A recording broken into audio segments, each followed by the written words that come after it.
Au commencement, il y avait une histoire. Pas une simple suite d'événements étranges ou décousus, mais un fil sacré qui relie chaque moment du livre de la Genèse en une seule fresque, celle des deux choix que Dieu place devant chaque être humain. Dieu ouvre l'histoire en sculptant l'ordre à partir du chaos. En 3 jours, il établit 3 domaines fondamentaux, la lumière, l'eau et le ciel, puis la terre cachée. Puis, en 3 autres jours, il les remplit de gouverneurs, les astres pour la lumière et le ciel, les oiseaux et les poissons pour les eaux, les bêtes pour la terre. Mais alors, il crée une créature à part les humains destinée non seulement à gouverner un domaine, mais à refléter Dieu lui-même.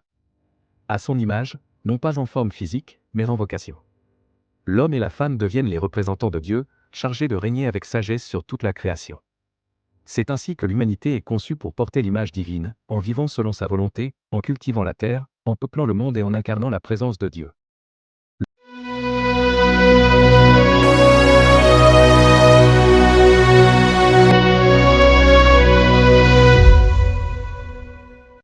Le 7e jour, Dieu se repose. Non parce qu'il est fatigué, mais parce que tout est à sa place. L'harmonie règne. La paix resplendit. Mais une créature, plus qu'un simple oiseau, se rebelle. Cet être spirituel, connu sous le nom de Satan, refuse l'autorité humaine. Il sème le doute, et l'humanité choisit la rébellion. Ce choix ne brise pas seulement l'harmonie de la création, il ouvre la voie à une fracture spirituelle. Les humains sont chassés de la présence divine. Pourtant, dans cette rupture, Dieu prononce une promesse, un jour viendra un descendant, un fils juste, qui vaincra le serpent. Mais cette victoire aura un coût, le serpent le blessera aussi. C'est là la première d'une série de 3 grandes promesses de Dieu dans la Genèse. L'une est déjà accomplie, l'autre est en cours, la dernière attend son heure. L'histoire continue avec les fils d'Adam et Ève, Caïn et Abel. Ils ont grandi à l'ombre de ce souvenir que leurs parents marchaient un jour aux côtés de Dieu. Désireux d'honorer ce lien perdu, ils offrent des dons à Dieu, espérant peut-être incarner cette promesse du Fils juste. Mais le péché rôde toujours. Et ce qui devait être un acte d'adoration devient le théâtre d'un drame fraternel. L'histoire se poursuit avec une tension dramatique qui grandit, un écho douloureux du premier meurtre. Caïn, envahi par une jalousie dévorante, choisit de ne pas maîtriser le péché qui couche à sa porte. Comme ses parents, il cède au chaos intérieur et tue son propre frère. Pourtant, Dieu, dans une grâce surprenante, lui accorde la vie et une protection. Même dans le péché le plus sombre, la miséricorde divine n'est pas absente. Mais la descendance de Caïn s'enfonce peu à peu dans la violence et l'arrogance. 8 générations passent, et l'obscurité devient presque insoutenable. C'est alors qu'apparaît l'un des récits les plus étranges et troublants de toute la Bible. Les « fils de Dieu », une expression souvent comprise comme une référence à des êtres célestes, peut-être des anges, voient que les filles des humains sont belles. Ils les prennent pour femmes, donnant naissance à une descendance hybride, les Néphilim. Des géants. Des êtres puissants, mi-divins, mi-humains, qui détournent le monde du chemin de Dieu. Une version pervertie du dessein divin, une contrefaçon de la promesse, au lieu d'un fils humain venu écraser le mal, voici des créatures se croyant déjà Dieu. Le monde devient une caricature de lui-même, violence, orgueil, corruption, et une humanité sur le point de s'éteindre dans son propre délire. Le ciel, consterné, prend une décision radicale. Alors Dieu choisit un homme ordinaire, Noé. Juste. Intègre dans son temps. Dieu lui confie un projet fou, construire une arche, non un petit bateau de conte pour enfants, mais une structure colossale, taillée pour abriter un échantillon de toute la création. Ce n'est pas une fable, c'est un acte de salut.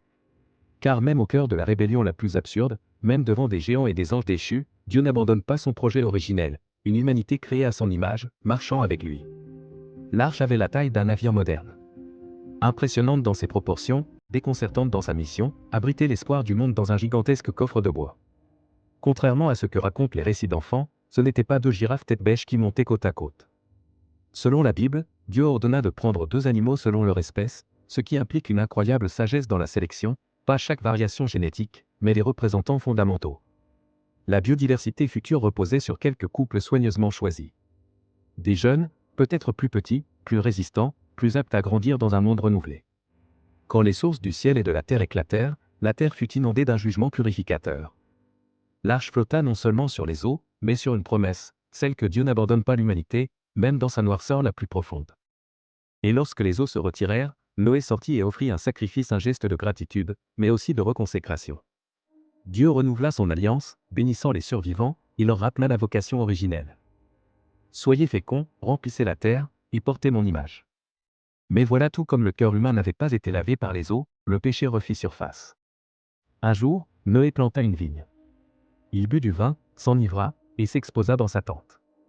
Là intervient un épisode à la fois énigmatique et dérangeant. Ham voit la nudité de son père et en parle à ses frères. Certains pensent qu'il s'agit d'un simple regard moqueur, d'autres y voient un acte bien plus grave, dissimulé sous une pudeur de langage biblique. Les conséquences sont lourdes. Noé maudit Canaan, le fils de Ham. Mais pourquoi Canaan, et non Ham lui-même? Cette question a traversé les siècles, et certains érudits y voient l'annonce prophétique des tensions futures entre Israël et les Cananéens. D'autres y discernent un principe ancestral, les choix des parents façonnent l'héritage des générations. Quoi qu'il en soit, ce moment marque une brisure. L'histoire repart, non plus à partir d'un seul homme juste, mais depuis ses 3 fils, porteurs d'un monde nouveau et des ombres de l'ancien. Le monde post-déluge semblait offrir un nouveau départ. Mais les cicatrices du cœur humain ne s'effacent pas avec les eaux. Après le salut miraculeux, Noé plante une vigne, boit de son vin, et s'endort exposé dans sa tente. Ce qui suit est mystérieux et controversé. Le texte dit que Ham vit la nudité de son père. Lu littéralement, cela semble anodin, mais de nombreux spécialistes voient ici un idiome hébreu, une expression voilée d'un acte de domination, peut-être un abus sur la femme de Noé, la seule femme possible selon le récit. Si tel est le cas, alors l'intention de Ham dépasse l'irrespect, il chercherait à s'imposer en tant que chef du clan, à revendiquer le pouvoir à travers un acte symbolique et destructeur. Dans ce contexte, la malédiction de Canaan, son fils, prend tout son sens, le fruit d'un acte perverti devient le rappel vivant d'une fracture spirituelle. Et ce Canaan deviendra, dans les siècles suivants, le visage d'une civilisation en constante opposition avec le dessein de Dieu, une graine de rébellion que Dieu devra confronter. Mais avant cette confrontation, un autre élan d'orgueil surgit. L'humanité, désormais nombreuse, décide non pas d'obéir à l'appel de Dieu de remplir la terre, mais de se rassembler en un seul lieu pour bâtir une tour. Pas une simple tour, mais un ziggurat, comme ceux qu'on trouve dans toutes les anciennes civilisations, des temples en forme de montagne, censés relier la terre au ciel. Seulement voilà, celui-ci n'était pas dédié au Dieu de la création. Il était dédié à l'ego humain. Faisons-nous un nom, disent-ils non pas, proclamons le nom de Dieu. Dans ce temple, il ne cherche pas une rencontre avec le Créateur, mais une autoproclamation divine. Un détournement du sacré. Face à cela, Dieu intervient, non par un cataclysme, mais par une fragmentation du langage. Il confond leurs paroles, leur compréhension, leur unité artificielle. L'objectif n'est pas une punition, mais une dispersion, que les peuples reprennent leur mission d'origine, remplir la terre et refléter l'image divine. Quant à la tour elle-même, certains archéologues, comme Joel Kramer, pensent qu'ils ont retrouvé les fondations du plus grand ziggurat jamais construit, à Babylone en Irak actuel. Un lieu jadis baigné de briques et d'orgueil. Ironiquement, ce nom Babel signifiera à jamais « confusion ». Mais ce que Dieu a semé dans cette dispersion n'était pas juste des langues, c'était la promesse que, malgré toutes les tentatives humaines de s'élever sans lui, il tracerait un chemin pour les rassembler à nouveau non autour d'un édifice, mais autour d'un nom au-dessus de tout nom. Ce moment étrange entre Jacob et l'homme mystérieux dans la nuit est peut-être l'un des plus puissants symboles de toute la Genèse. Jacob, ce trompeur, devenu fugitif, a passé sa vie à chercher la bénédiction par ses propres moyens, la ruse, la force, les alliances. Mais maintenant, face à une menace imminente, un frère en colère, il est seul.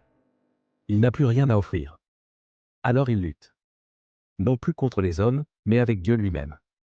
Et cette lutte devient le lieu de la transformation. Blessé, brisé, Jacob refuse pourtant de lâcher prise.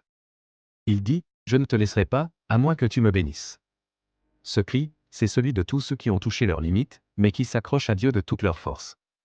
Et Dieu, dans un geste bouleversant, change son nom, il devient Israël, celui qui lutte avec Dieu. Ce nom, ce moment, devient une image prophétique. Car de cette nuit surgit une nation. Et à travers cette nation, un jour, surgira celui qui ne luttera pas seulement avec Dieu, mais pour Dieu, un fils qui ne trompe pas, ne fuit pas, mais porte en lui la bénédiction divine pour toutes les nations. Ce troisième grand rêve de la Genèse, celui d'un royaume bâti sur la terre selon les termes de Dieu, trouve ici son élan.